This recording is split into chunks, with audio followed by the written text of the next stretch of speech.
Okay, what we're going to do in this video is just give you a quick rundown on how to create an export to work with the smartCalc program. I'm using the Southland Regional Association Realtors Matrix system. It's pretty similar for most of the MLSs. In Matrix, we're just going to go to My Matrix, and then they have the settings. And the last selection is custom exports. So we're going to click on that because we want to make our own export. And you can see that I already have smartCalc built in. So what I'm going to do is just click on edit that so you can see what that looks like. And what you do is you just select the field that smartCalc needs, you hit add, and then it's going to add it over here. And then you do have to put them in the proper order. And I'll show you how to do that in a second, but you can see here's my smartCalc export already set up. But I'm going to go back and just take you through a couple of those steps so you can see it. We'll just create another one. Let's say we'll add export, and let's call this one smartCalc demo, and we need it in a tab file format. And again, we'll call it smartCalc demo. And then you just start selecting the fields that you need and drop them over. Now if you go, when you launch smartCalc, it's going to tell you, if you go to the help menu, and smartCalc help, and I blew it up to full size screen, it's going to tell you this is how you do your search. But down here, step number 2 is creating a custom export. It gives you all of the fields and it gives you the order that they need to be in. So, and then it tells you that there's 32 required fields. Adding more will not do anything, but not adding the correct ones will cause the program not to function properly. So you want to make sure you get in those 32 fields. Don't add in any more. It might just end up creating problems. And then it also says the names might be different depending on your MLS, but as long as the field contains the applicable information and is in the correct order, smartCalc will perform correctly. So in other words, what that means is some MLSs might call this add number or address num or street address number. As long as the field has the address number, it doesn't really matter what it's called. So when we go back to the matrix, we're going to look for, see if they have address. Not seeing anything here for address, so we may scroll down and look for, maybe it's under property. Again, every MLS is going to be a little different. Property description, no. Let's see if maybe they call it street number.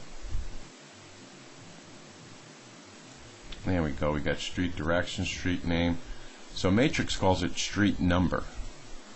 So we're going to click on that, add it over, and now we have our street number. If we go back to smartCalc in the help, then it tells us it wants us the address street name. So we'll go back to the MLS, and now we want to get the address street name. We'll hit add, and boom, the street name is over there. Let's do one more. It says unit number. So we'll go back and we'll see if there's a unit number.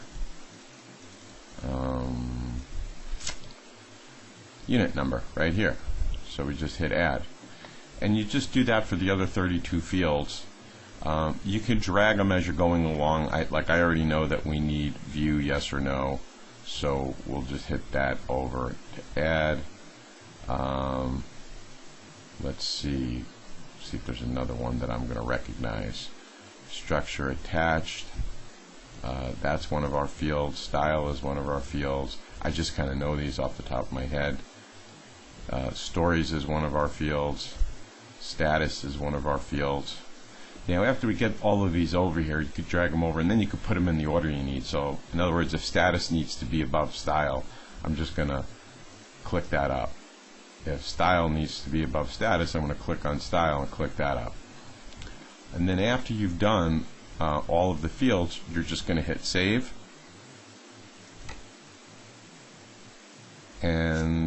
now you're going to have smartCalc demo saved in your exports. So this is just a one-time setup. You won't have to do this continuously. It's important to know too that sometimes some of these fields, you'll see some of them are kind of duplicated, like when we were looking down at view, they had a view yes or no, and then they just had a view. You might just have to play with these and see which ones work, or if your MLS has a helpline, you can call them and they can give you more information on what those fields are. Again, sometimes you might hit one, there might be seem like there's two applicable ones, and it may be a little confusing. You might just have to play with that for a little bit until you get it right. But that's how you set up the export, and then once that's done, it's a one-time setup, and then when you go and do your search, you're going to see smartCalc demo in there. So I'm going to take you up there just for a quick second. I'm going to go back to my matrix. I'm going to go to Save Searches. I have a search in here that I use, which gives me all of the criteria that I need when I'm using smartCalc, which is the active, pendings, backup, closed sales. And I'm just going to run a full search just to show you guys what it looks like.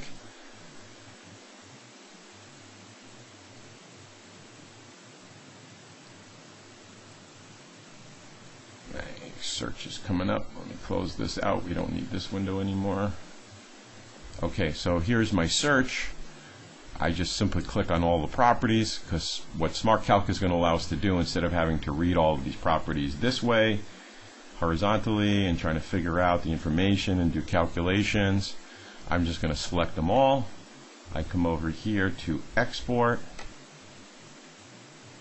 and now when you hit export, you'll see one of the possible exports is smartCalc, and there's actually our demo that we put in there, but we'll just use smartCalc, and we hit export, and there you go. It's going to save a smartCalc file. Now what I do is create a little folder, and I have a folder here on my computer called BPOs, and then I label each property. I create a subfolder with each property so I can save it if I ever need to go back to it. On this one I have Test Street, so I'm going to click on that and just open Test Street, and you see I already have a file in there called smartCalc. Save. It's going to ask me if I want to override it. Yes, and the file is saved. And now when we go back to our smartCalc program, I just go File, Open, and I have to do a little setup here, so we're going to do that on the next video. But I have to set up what my MLS calls the actives. Some MLSs just call active A, some call it active. Again, backup, pending, close sale. I just happen to know what these are for my MLS. You might have to call your board, or you might know what they are already. I've listed here for like Matrix, I put what the known codes are. So if you're using Matrix, then these fields should work. False, cool, none, and we're going to save those. Tells me my codes have been saved. Now I've got to put a little information in to get started, so I'll go ahead and do that on this video. We're going to make another video that gets into more detail, but we've got to put in some bare bones information for us to open the program and run it. One of them is adjustments. We're just going to stick a couple in now, and then we're going to do a more detailed one, but this is just to kind of show you how that's going to open up. I think these are the required fields. So now if we come File, Open, and I'm going to navigate towards my BPO folder. Open, there's my smartCalc, open. Should be loading all my data. This computer is a little slow because I'm making this video on it. And there you go. All of my data is populated. It tells you where it's getting the file from down here at the bottom, and you could tell there was no errors when it opened it. It's giving me some good data from my last year sold, 180 days, 90 days, so forth. So everything looks good. So now I would start filling in the rest of my subject information, and that's basically how to create the export and load it into smartCalc. We'll give you a little bit more detailed information on the adjustment values and some of the other cool things that smartCalc can do in the next video.